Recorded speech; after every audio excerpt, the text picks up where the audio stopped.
Hey guys, welcome back to today's video. Today is Tuesday, March 2nd, 2021.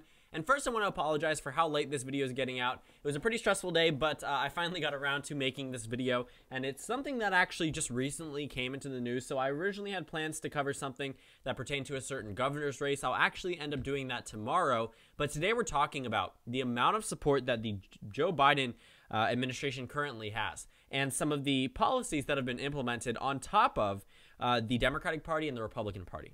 And I'm sure that you can tell from the title of this video that what we are going to see is that the Democratic Party is currently approved of more than the GOP. In fact, some would argue that this is just a testament to how strong Joe Biden's first month in office has been. And looking at some of the policies that he's implemented, a lot of them he is approved of in, and some of them, people have questions about. But overall, people are looking at COVID-19 and the economy as the top two issues around the country. And I honestly do think that is leading a lot of the responses in this poll that showed the Democratic Party in the overall positive. So we're actually going to be going through this is an article from US News. It doesn't actually break down every single thing. It pretty much just covers Joe Biden. The Hill released an article. This was a Harvard-Harris poll. It's just something that is very interesting. They released it to the Hill, but there's actually just, I think, a 200 slide long question response with all their 1,700 responses that we're going to actually dive through. We're going to look at maybe 1, 2, 3, 4, 5, 6, 7, 8, 9, 10 slides in total. So there won't be too much to actually dive into. A lot of them are just questions that are followed up. It's how do you think Joe Biden is handling COVID-19? And the next page is how do you think Joe Biden is handling foreign affairs? And then the next page will be, how do you favor Chuck Schumer? So looking at a lot of these questions, a lot of them are irrelevant or they're just continuations of previous questions. So that's why we're looking at so little in such a vast document. And, I am actually going to be skipping over certain things, but you guys can go ahead and check that out yourselves on the Harvard website where they have the Harvard-Harris numbers. Just type that in on Google and I found it immediately. So what are we looking at? Well, pretty much, the headline is here that Joe Biden tops 60% in this new approval rating poll. Now, this is higher than the national average for Joe Biden, certainly higher by a lot. 53.5% of Americans on average support Joe Biden currently in terms of actually approve of his presidency. 37.1% disapprove. So we're talking about a difference, a not super significant difference, around 15 points. I mean, it's not something that the Democratic Party should be super ecstatic about, but it's also something that's not bad at all. I mean, we're talking about a honeymoon scenario. 16 points. Sorry about that. But looking at the numbers here, they sort of match with the approval rating that the Harvard-Harris poll is showing us. They actually compare it to the poll that they took back in February 2017, which showed President Trump at a 48% approval rating. That was also higher than where he actually was around February. In fact, he was in the disapprove. So this may overestimate the amount of support an incumbent president might have, but looks as if, it's 61 to 39 nationwide. And right now we're seeing a difference of 16 points. That's a difference of 22 points. So it may be off by just a little, not just by a little, just by 8 points, but, or 6 points. It is important to still look at the data because you do add it into the poll and it does actually match what some of the other ones are telling us. But the overall average brings us down to 53.5 in the approve to 37.1 in the disapprove. So 2 points off in terms of the disapprove. And I would say, I think 6 points off in terms of the approve.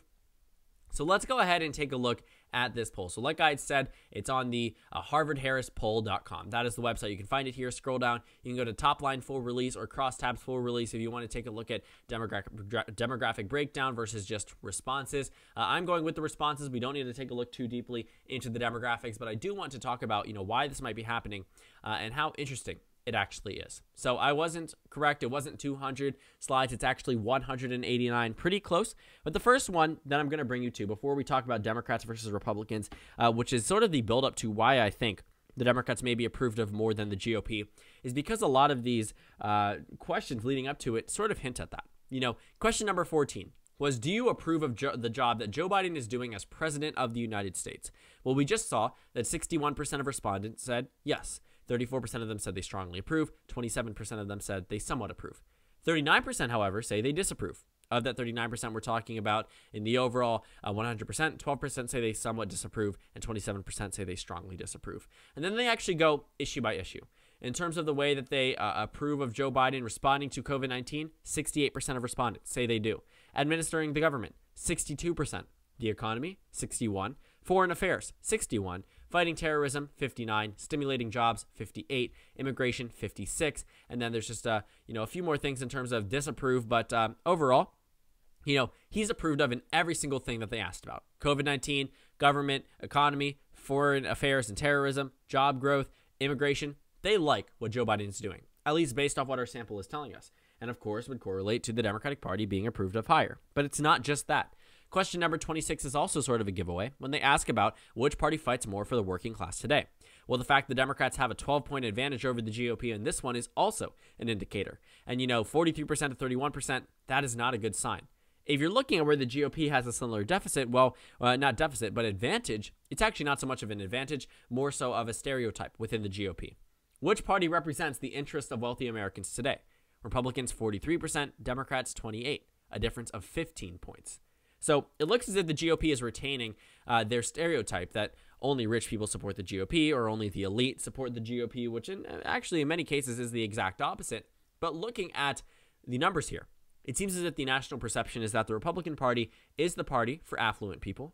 The Democratic Party is, the plurality in terms of who believes that it's better for the working class. But overall, 8% say both equally and 18% say neither fights more for the working class. So it looks as if we're seeing that centrist independent divide with around 18% and an additional 8% of voters. But overall, the Democrats still have that advantage.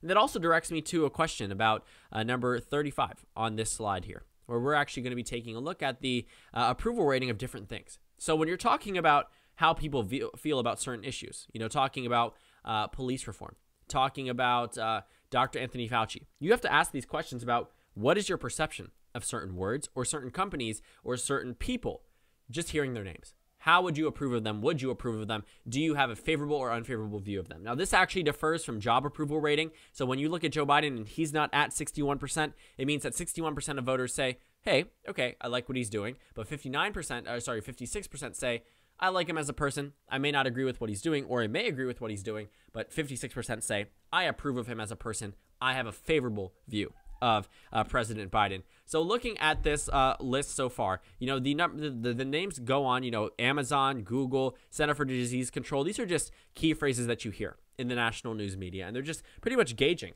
the public opinion on them. Amazon, 74% of people have a very favorable/favorable view. Police, 72%. Google, 70%. Anthony Fauci, 58%. But if you look at some of these Republican names, Mike Pence, 45%. It's higher than Donald Trump's at 43%. Black Lives Matter is also at 45%. So pretty low in comparison to some of these other things. Kamala Harris, 49%. Joe Biden, 56%. Looking at the list, well, you do have to say, while the Democrats may be at the advantage to the Republicans, you also realize that at the same time, being at 56% and 49% is not something super great. It's good. It's better than the Republicans. But if we're talking about just taking away the Republicans and saying, asking, is 49% really good in terms of the way that Americans view you favorably? Probably not. 56% is arguably okay. 49%, I wouldn't say so. But looking at some of these other names, we have Bernie Sanders at 46. We have Nancy Pelosi at 38. Ted Cruz at 33. Chuck Schumer at 33. And also, maybe some people just, don't have a favorable view because they don't know who it is. So when you look at the poll, some people might say, 19% might say, I have no idea who that is. And then you're going to assume they're unpopular. But you have to take a look at the unfavorability rating. So we can actually see that here. And the actual highest name or entity is China. 63% of respondents say they have an unfavorable view of it. And, outside of that, it's Republicans and, House and Senate members. We're talking Mitch McConnell, Donald Trump, Nancy Pelosi, Ted Cruz. And then it drops down to Andrew Cuomo, then to Black Lives Matter, Kamala Harris, Twitter, skipped over that one, Facebook. Then we have Mike Pence. We have Bernie Sanders, Chuck Schumer, and then Joe Biden, surprisingly, this is the lowest out of all of them. Actually, maybe not super surprisingly, but I am surprised Kamala Harris has a higher disapproval rating than Joe Biden. But, with all of that in mind, we can take away, a look at just the question number 39. And, in terms of those who approved of President Trump, we're talking about a 7-point deficit for Donald Trump. For Mike Pence, we're talking about a difference here of around, I think, overall in the positive, plus 5, 45 to 40. And in terms of not Joe Biden, this is Nancy Pelosi. We'll get to Joe Biden. He's number 44. We go from 56% down to 38%. So we're talking about a difference of 18 points. So what do you notice is that Joe Biden is approved of. Donald Trump is not approved of, and Mike Pence might be slightly. Let's see if we can find Kamala Harris here. I think it might be this one. I haven't actually looked here. So Nancy Pelosi, Chuck Schumer, Joe Biden, Facebook, Kamala Harris. Well, 49% say they approve, 31% say they disapprove. So Kamala Harris and Joe Biden both outperform the Republican Party and the Republican former presidency. And the final thing I want to take a look at before we actually take a look at the numbers in terms of who they approve is scrolling all the way down to question number 144, or slide number 144, where they ask respondents, what do you think about the COVID-19 relief bill? Do you think that this is largely needed to aid those hurt by the pandemic, or are there a lot of special interests inflating the size of the bill? Essentially asking, is it too much? Is $1.9 million too much money? That's essentially what they're asking. And 63% of respondents say the relief bill is needed. This 63% closely correlates with the 61% of those who support Biden. 63 versus 61, there's not much of a difference. But the fact that 63% of respondents are saying, hey, we want the COVID-19 relief bill, we think $1.9 trillion is enough, is good. That's a good sign for the Democratic Party. Which leads me to this point. They asked these respondents, what do you, do you approve or disapprove of the way the Republican Party is handling its job? 44% say they approve. That's pretty good. But 56% say they disapprove. That's a deficit of -12. The Republicans are not approved of in terms of the way that they are handling their current jobs. The Democrats, however, are in the positive. Looking at the question here, 55% say we approve. 45% say they don't. A difference of 10 points. So we're talking about a 22-point spread between the Democrats and the Republicans in terms of those who support them. If the American people are saying, we don't like what the Republican Party is doing now, and the American people say they like what the Democratic Party is doing now, that doesn't just happen by chance. That happens because the Democratic Party is spearheading the COVID-19 relief bill. They actually asked the question in this poll, I'm not going to show you, but they asked the question about, you can find it there, about, do you think that the Democratic Party is doing enough outreach to work with Republicans on the COVID-19 relief bill? Some of them say they're doing as much as they need to. I think around 41 or 40% of them say they're not doing enough. And then I think that the rest are saying that they have no opinion or that they're doing more than enough. But looking at the numbers there, honestly, the COVID-19 relief bill is just something that the American people want. It's something that they need. They need relief now, and now that the Democratic Party is going to able to take that and say, we did this with 0 Republican votes, they're actually going to see a benefit from that. And while that may not be fitting into the theme of unity and bipartisanship that Joe Biden pushed very early on in his presidency, it is going to give a reality check to the nation that, even though this may be something that the Democratic Party spearheaded, they are going to spin this into a way where it just seems as if the GOP did not want to work with them at all, and that the GOP did not want to pass a relief bill. And, also, I think that part of the reason why this approval rating has gone down from years past is due to the reluctance to accept the election results of the 2020 presidential election. When Donald Trump and Republicans came out and said the election was rigged, these are the voters that elected Joe Biden. When you speak to an Obama to Trump to Biden voter and you're being told that your state was rigged, you're not going to believe Donald Trump because you were one of those voters that flipped the state back. Looking at the election results, had Donald Trump and the GOP accepted the results after day number 4 when they knew they were going to lose, things would have been a lot better. They would have not lost control of the United States Senate. And looking at what we're seeing so far, usually we see a president approved of, but not the party. What we're seeing now is while there may be a difference in terms of those who approve of the Democrats versus Joe Biden, a difference of around 6 points, you also have to acknowledge that the Democrats are approved of. Their trifecta right now is approved of.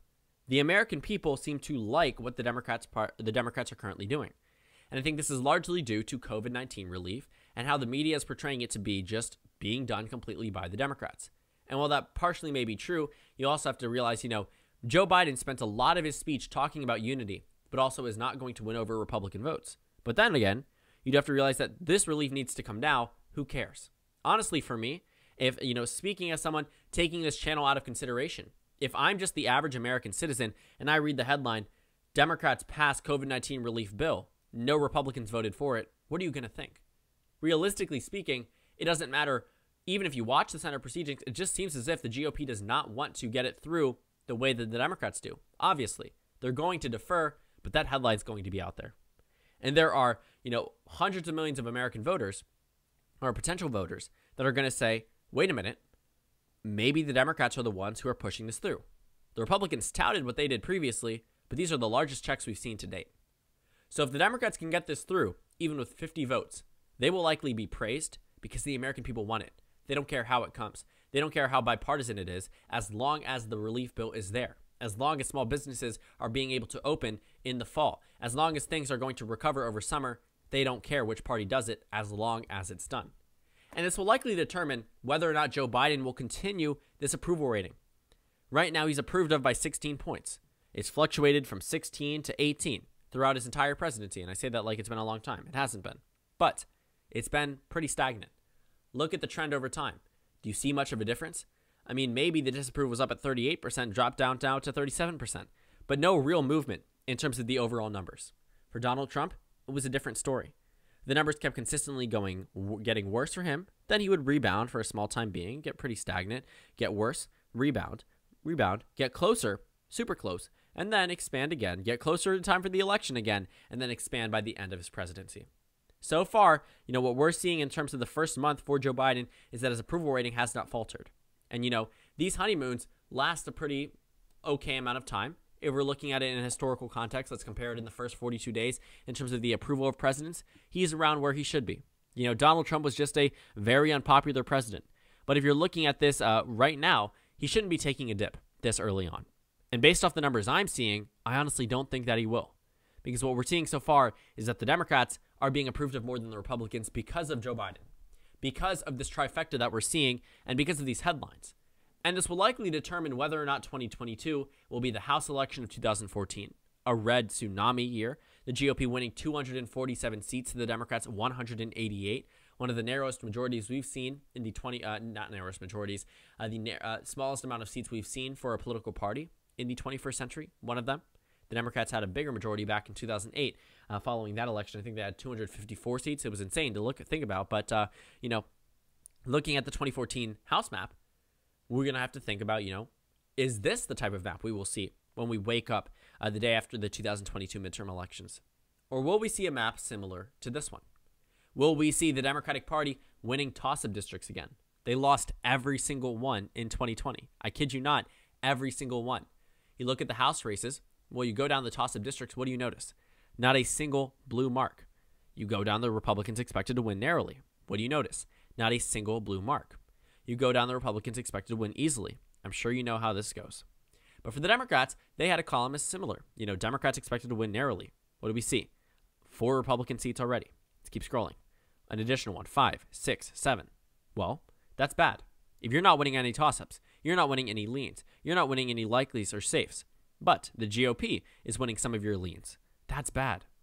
So maybe 2022 could even look similar to 2020, where it's just a year where it's for both parties. But I don't think that's going to be the case. Given Joe Biden's approval rating currently, the Democrats could be on track to do very well in 2022. And I get it's early, but with COVID-19 being something that's going to be a very pressing issue for the remainder of the year, possibly into 2022, the Democrats seem to be the ones who are approved of it. It seems as if Joe Biden is the one who's being approved of in terms of handling the virus correctly, at least what we've seen in every single credible poll. On top of that, we're also seeing the Democrats receive this benefit. There's a reason why there's a 22-point deficit between the voters that approve of the GOP and approve of the Democratic Party. There is a difference there for a reason. The net difference is insane to think about. And, I think this is largely going to hurt the GOP unless they change the narrative now. Unless they're able to do anything substantial, well, they probably will be shunned out by anything the Democratic Party does. Their main purpose of winning the Senate in 2020 and winning the House in 2020, which they didn't do either, but the purpose would have been to block what Joe Biden wants to do. But now the Democrats have their first trifecta since the 2008 election. Well, that was the last time a trifecta was elected together for the Democrats. The last time it was held for the Republicans was in 2016 through 2018. But looking at, the trifecta that were given, the Democrats are going to ride this into victory, at least if they're able to keep it up through 2022. And looking at everything that's been done so far through Joe Biden's initiatives, the American people seemingly like a lot of them. They disapprove of certain things, but they overall like a lot of them. You can see that here in the Harvard-Harris poll. But the main takeaway is that the Democrats are receiving this bump because of Joe Biden. They're receiving this bump because of their policies and the COVID-19 relief bill. COVID-19 relief is one of the most important things for the American people at this moment. And if you see that headline as an average American, you're going to attribute it to the Democratic Party. And while that may just be the media trying to spin the cycle, realistically speaking, if the Democrats are the only ones who vote for this relief bill, no Republican is going to say, I did something for COVID-19 relief. That's not going to work. They may have been able to say, I did it before the Democrats took over. But, after that, we're not going to see many Republicans tout their COVID-19 relief efforts if they didn't vote for it. And that's a very difficult predicament for the GOP because it's at a point where the Democrats don't need their votes anymore. They simply don't. Joe Biden will sign it. The House will pass it. They'll send it right back, and the House will be A-okay with it. But looking at, what the GOP needs to do, realistically speaking, if they want to change the way that they are viewed in the eyes of the American people, they need to decide onto something. They need to jump onto the bandwagon because right now the Democrats are seemingly riding this into an approval rating bump that is unprecedented in terms of the way the American people view a political party. So thank you guys so much for watching this video. Make sure to comment down suggestions below. Subscribe on the left if you haven't already, and check out the Instagram and Twitter. At the bottom left of the screen, there's also a Discord server for you to go ahead and join. On the screen, there's a video you can watch, and then a playlist for my 2022 election analysis videos. Again, thank you guys so much for watching, and I will see you all tomorrow.